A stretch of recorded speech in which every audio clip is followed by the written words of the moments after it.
Bueno, buenos días. Como ya la mañana va avanzando, esperamos no ser muy cansones con este tema. Es un tema importante, pero quiero dejar claras dos o tres cosas sobre el escenario en el que vamos a movernos en la charla. Lo primero es tener en cuenta que esto nunca jamás va a reemplazar un método formal moderno de anticoncepción. Y lo segundo, esta charla está basada en aspectos estrictamente biológicos.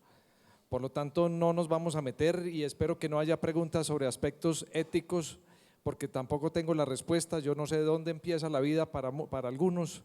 Algunos dicen que en la fertilización, en la unión del espermatozoide y el óvulo, otros dicen que una vez que está caminando por la trompa, otros dicen que solamente después de que se implanta, etcétera.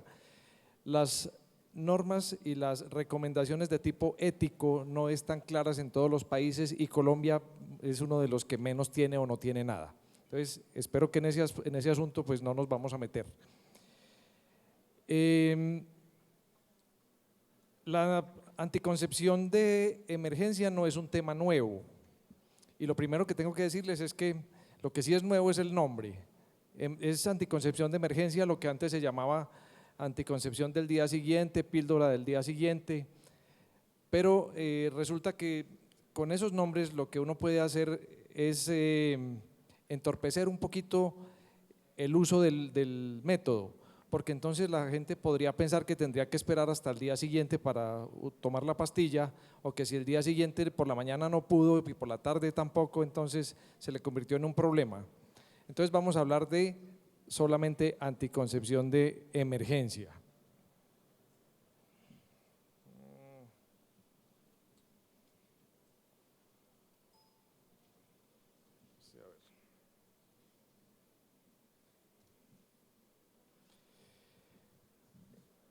Históricamente ha habido a través de toda la humanidad necesidad de presencia de relaciones que no están encaminadas a terminar en un embarazo. O sea, la gente tiene relaciones por la parte meramente erótica. Entonces, a través de la historia de la humanidad, pues la gente ha tratado con medidas un poco absurdas, empíricas, bueno, todo depende del momento histórico en que estemos, de evitar los embarazos. Y entonces en Persia, hacia el siglo VIII, la gente creía que si después de una relación sexual estornudaban o brincaban hacia atrás, pues eso era una medida que podía ser importante. Y no hace ni mucho tiempo, nuestros adolescentes, y esto es una cosa que ha pasado en Colombia y se ha visto en países de Latinoamérica, utilizaron Alka-Seltzer intravaginal, aspirinas, duchas con Coca-Cola, bueno, muchas cosas que no han podido demostrar ninguna efectividad. Los métodos de emergencia se basan en observaciones que fueron hechas inicialmente por veterinarios. Los veterinarios encontraron a principios del siglo XX que cuando habían yeguas o perras que habían sido accedidas y que sus dueños no querían que quedaran pues preñadas, entonces empezaron a probar con extractos de ovario tratando de obtener dosis altas de estrógeno. Eso se quedó así hasta más o menos en los años 40 se empezaron a hacer pruebas en humanos y el primer caso que aparece reportado aparece en Holanda por un personaje de apellido Haspels en 1964 que reportó el primer caso exitoso de una mujer de 13 años que fue violada y que la violación se sucedió exactamente el día de la ovulación. Entonces a ella le dieron dosis altas de estrógenos y con eso lograron detener el embarazo.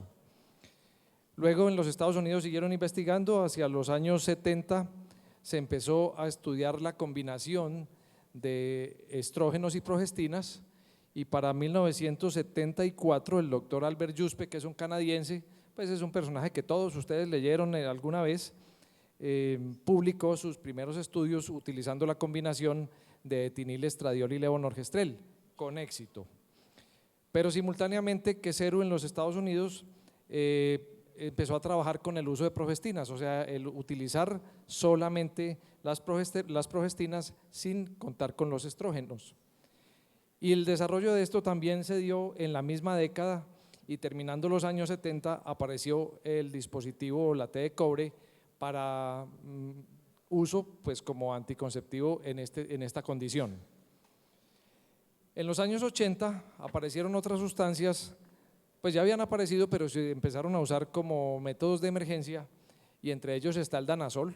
Pues lo traigo aquí a colación, ya no se usa en Colombia, está más o menos en descrédito, muy poquitas personas lo utilizan, pero pues para su información está en el POSI, no ha salido, y las tabletas son de 200 miligramos y se puede usar como método, no aparece ya en ninguna parte, pero pues podría ser que alguna vez uno requiriera de él. Y el mifepristone, lo traigo aquí a colación, es el RU 486, no está aprobado en Colombia. En los países donde está aprobado es como abortivo, en dosis de 600 miligramos, y se está tratando de establecer con dosis menores una presentación que se pudiera usar como anticoncepción de emergencia. El problema que tiene esto es que pues utilizar dosis menores y enseñarle a la gente cómo es implicaría que una mujer podría comprar 3, 4, 5, 6 tabletas, y entonces ya pasaría a ser una dosis abortiva y manejarían la sustancia pues como abortivo, como se hace aquí de manera ilegal con el medicamento que nosotros usamos. Entonces, ¿qué es un método de anticoncepción de emergencia? Es usar drogas o dispositivos como una medida de emergencia para prevenir un embarazo.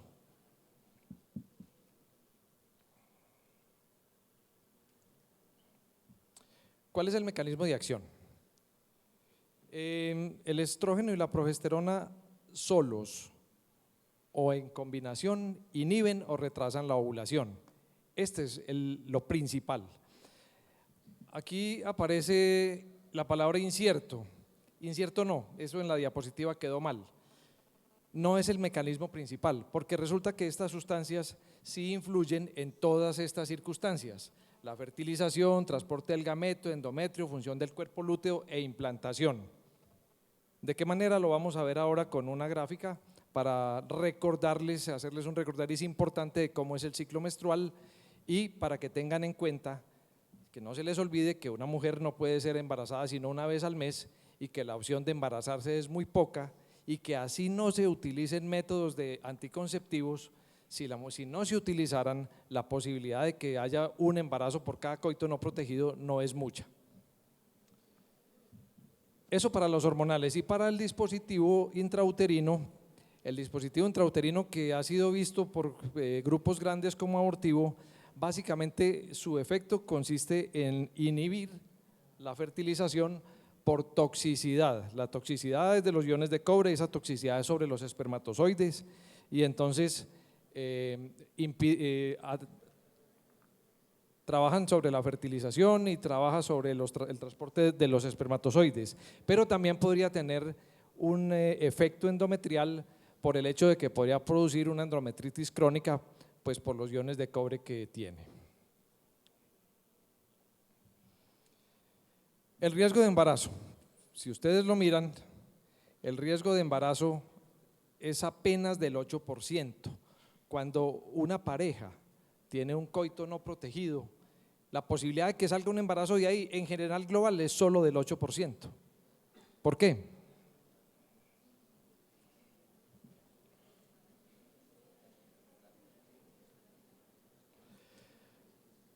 Pues porque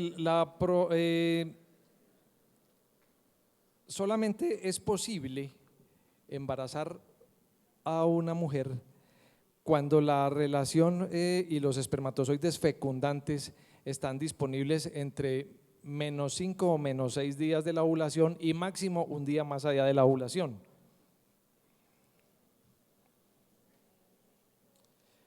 ¿Cómo es el proceso? El proceso es que si nosotros tenemos un coito en el que no se use un condón, el esperma se deposita en la vagina. El esperma, ayudado por el moco cervical, permite que los espermatozoides se acumulen en las criptas del endocérvix y empieza un proceso que se llama capacitación. Ese proceso de capacitación deja a los espermatozoides en capacidad de fecundar. Entonces, lo primero es una penetración del espermatozoide. Lo segundo que sucedería sería la ovulación. Una vez que haya ovulación, pues tendríamos que pensar en fertilización y por último en desarrollo del embrión y receptividad, y finalmente en la receptividad del útero. Entonces, solamente los espermatozoides capacitados pueden fecundar. Ha habido estudios en los que han podido evidenciar que 1 o 2 horas después de una relación hay espermatozoides en la trompa, pero esos espermatozoides que no cumplieron con el proceso de capacitación no son fecundantes. Ahora bien, una vez que el espermatozoide está capacitado y llega hasta el tercio externo de la trompa y se ha sucedido la ovulación, ese espermatozoide llega con un evento que se llama reacción acrosomal o reacción acrosómica, que consiste en que se liberan enzimas líticas del acrosoma del espermatozoide que le permiten navegar o introducirse o deambular a través de la zona pelúcida del ovario y hasta llegar a encontrar el ovolema y mediante enzimas líticas depositar el citoplasma espermático al interior del óvulo. Posteriormente las mitocondrias la cola del espermatozoide se degradan y empieza el proceso de reproducción celular. Ese proceso de reproducción celular, cuando ya está en blastocisto, empieza un transporte tubario que dura 3 o 4 días hasta terminar en implantación, que es alrededor del 5.º o del 7.º día. Con base en estos conceptos fisiológicos, entonces nosotros tenemos que calcular que la mujer solamente se puede embarazar cuando está o a -5 días o hasta máximo +1 día después de la ovulación, porque el óvulo, una vez que se libera, solamente puede durar 24 horas, mientras que un espermatozoide capacitado puede durar hasta 120 horas. Ahora bien, ¿cómo sabemos qué tan efectivos son?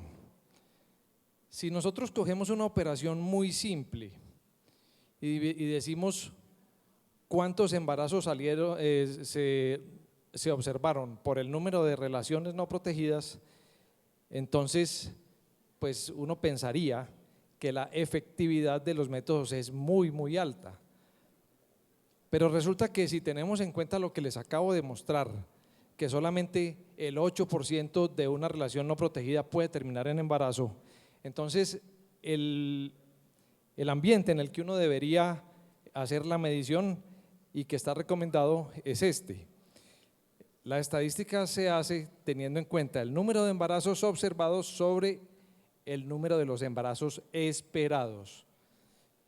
Y entonces así tenemos que el dispositivo es el más efectivo de todos, tiene una rata de falla del 0.04 hasta el 0.19 y tiene una efectividad hasta el 95%.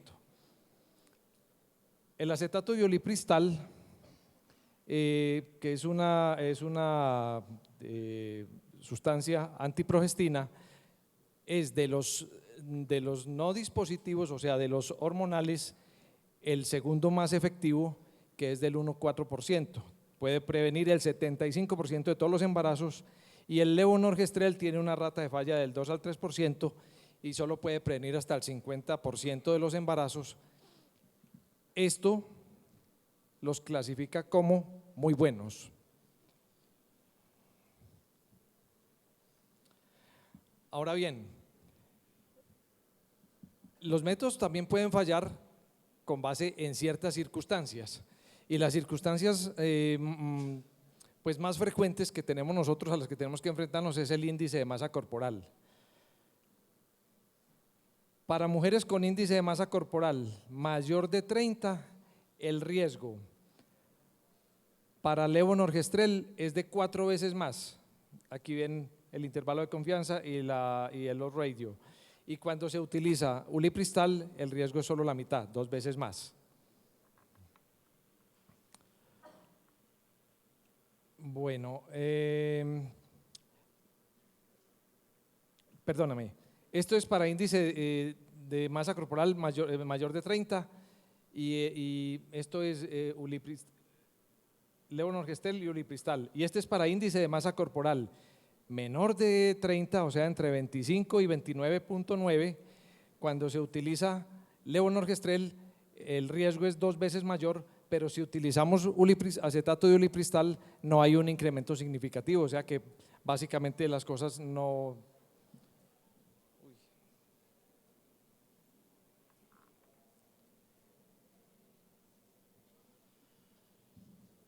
se consideraría casi perfecto. La probabilidad de concepción basada en el día del ciclo es 4 veces mayor, cuando se está en el día de la ovulación, y cuando se tienen relaciones sexuales subsiguientes, luego de usar un método de emergencia, la posibilidad de tener un embarazo es de 4 veces más.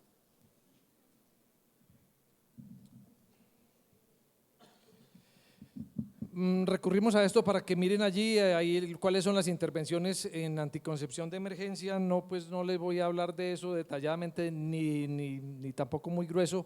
Estas son las opciones y cómo los metaanálisis comparan levonorgestrel versus yuspe, mifepristona versus levonorgestrel, mifepristona versus yuspe, mifepristone versus otros, etcétera, etcétera, etcétera.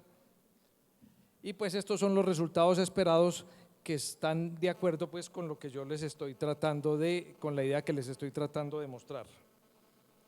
Entonces, opciones de anticoncepción de emergencia. Estas son las 4 disponibles. Les estoy hablando en Colombia, ¿sí? Porque me van a decir mifepristone, bueno, hay en otros países, no lo tenemos nosotros, no vale la pena ponernos a hablar de una medicina que nosotros no tenemos.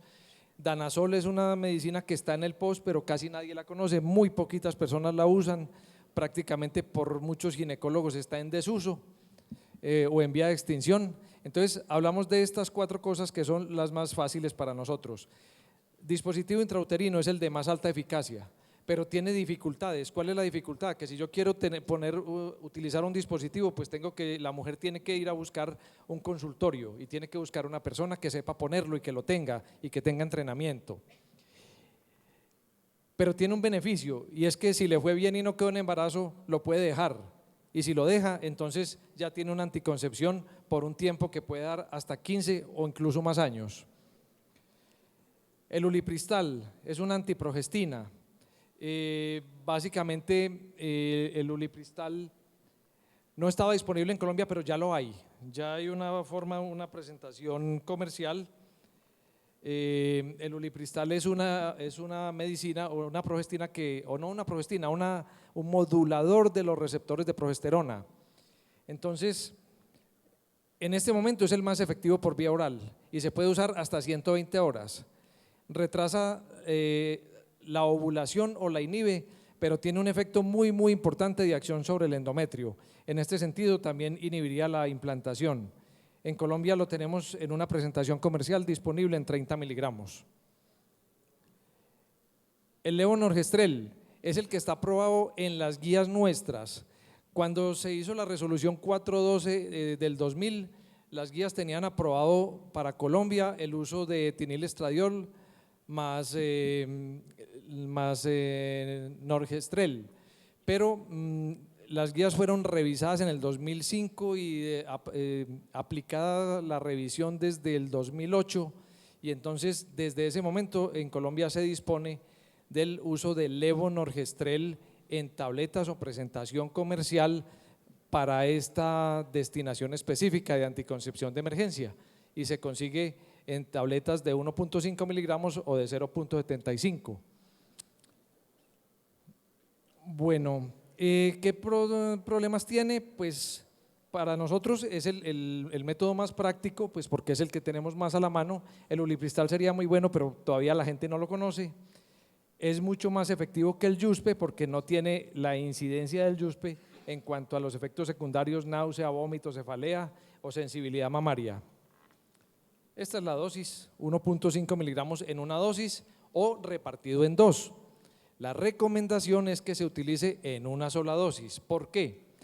porque la efectividad de una dosis versus los mismos 1.5 repartidos en dos es la misma. Pero si ustedes optan porque van a utilizar 0.75 miligramos, la posibilidad de que haya dificultades u olvido para la segunda dosis es mayor. Entonces, pues si de todos modos se van a tomar la pastica, es mejor tomársela la que es más concentrada, que es 1.5 miligramos, con la seguridad de que la cantidad de efectos secundarios no va a variar. Método Yuspe lo traigo porque es histórico, porque apareció en la guía colombiana, pues porque Yuspe fue el primero que habló formalmente de esto. Esta es la concentración de medicina que se tiene que utilizar, son 100 miligramos de etinilestradiol más 500 miligramos de levonorgestrel hasta 12 horas, y hasta 72 horas, perdón, y debe repetirse 12 horas después. No hay presentación comercial, entonces uno podría tener dificultades si no conoce mucho sobre las opciones comerciales disponibles de anticonceptivo, porque lo importante con el método es administrar esta cantidad de medicamento. Entonces, si yo tengo anticonceptivos de 20 microgramos de estradiol, pues tendré que darle 5 pastas, y si los tengo de 30 le tengo que dar hasta 4, y si le tengo de 35 le doy 3, y si tengo de 50 le doy 2. Entonces, pues tengo que tener algún conocimiento sobre el medicamento que voy a usar para hacer la conversión y manejarlo adecuadamente. Entonces, Doctor no Osorio, hay una presentación comercial. Doctor Osorio, 5 minutos. Ok. ¿Qué hay de esto en investigación? Los que trabajan en infertilidad conocen esto, los inhibidores de las prostaglandinas, COX-1 y COX-2, interfieren con la maduración del ovocito y la ovulación. Entonces, uno pudiera pensar que el meloxicam, bueno, uno pudiera pensar, no, se usa en investigación el meloxicam, y solo o en combinación con levonorgestrel. Y es importante para inhibición de folículos que pueden ser de 15 o más milímetros. Y también se ha utilizado el celecoxib porque se sabe que retrasa el tiempo o la aparición de la fase lútea. Pero antes de esto ha habido incluso en programas de fertilización asistida y demás, cuando se quiere bloquear un ciclo, se ha utilizado también la indometacina, por ejemplo, ha sido utilizada de forma a manera de investigación. Bueno, esto es muy importante. En las contraindicaciones no existe ninguna restricción para el uso del método, excepto el estado de embarazo, y me estoy refiriendo a los hormonales. ¿Sí? O sea, si usted tiene certeza de que la mujer no está en embarazo, usted puede dar el método hormonal. Eso no aplica para dispositivos. ¿Sí? Y esta es una recomendación de la Organización Mundial de la Salud y del CDC. Y dice que mujeres que tengan enfermedad cardiovascular, desórdenes trombofílicos, migrañas, enfermedad hepática o estén lactando, en ellas se puede utilizar, puesto que el beneficio de usar el método es mayor que el riesgo que podrían tener del embarazo no deseado. Entonces, el beneficio supera el riesgo y por lo tanto en estas condiciones es permitido y aparece en recomendación de la Organización Mundial de la Salud. El dispositivo intrauterino pues tiene limitaciones. Las limitaciones son estas: la paciente que tenga una enfermedad pélvica inflamatoria activa o una infección vaginal o cervical. La restricción la limitación que les dije al principio, y es el hecho de que pues la mujer solita no puede ir a comprar un dispositivo y ponérselo, entonces habría que buscar una persona que tenga la idoneidad suficiente para eso. Y si yo estoy en una situación de emergencia y posiblemente en un sitio donde no dispongo pues de quien me solucione eso, se vuelve difícil. Cuando se trata de violación o abuso sexual, la indicación es de categoría 3 porque no sabemos la posibilidad de infecciones o demás que la paciente pueda tener, y cuando hay sospecha de embarazo o el embarazo está confirmado, la categoría sería 4. ¿Por qué? Porque si lo ponemos se puede abortar, pero el método tampoco le garantizaría a una mujer que si se lo pone en estado de embarazo aborte, porque si está confirmado es que una vez que se ha dado la implantación ninguna de las sustancias sirve, con excepción de la mifepristona, que se utiliza como abortivo. Entonces no me estoy refiriendo a ella porque no disponemos de ella en Colombia, entonces solamente se los dejo a manera de información. Cosas que están pasando: uso de hormonales a repetición. Si una mujer en un mismo ciclo, me ha dicho, hoy tuvo una emergencia, dentro de 8 días o 15 tiene otra, pues puede usarlo, pues sí lo puede usar. ¿Cuál sería? El levonorgestrel. El ulipristal no se debe usar para esto, no está aprobado, pero el problema con esto es que entre más relaciones no protegidas tenga y más lo use, hay un riesgo acumulado de embarazo. Entonces, esto se llama anticoncepción de emergencia, pero no es lógico que una mujer tenga 4 emergencias semanales, ¿sí? Entonces, eso no se puede. Bueno, eso sí se puede, pues, pero pues cuando la mujer está en esa situación, pues debe acudir a un método formal de planificación.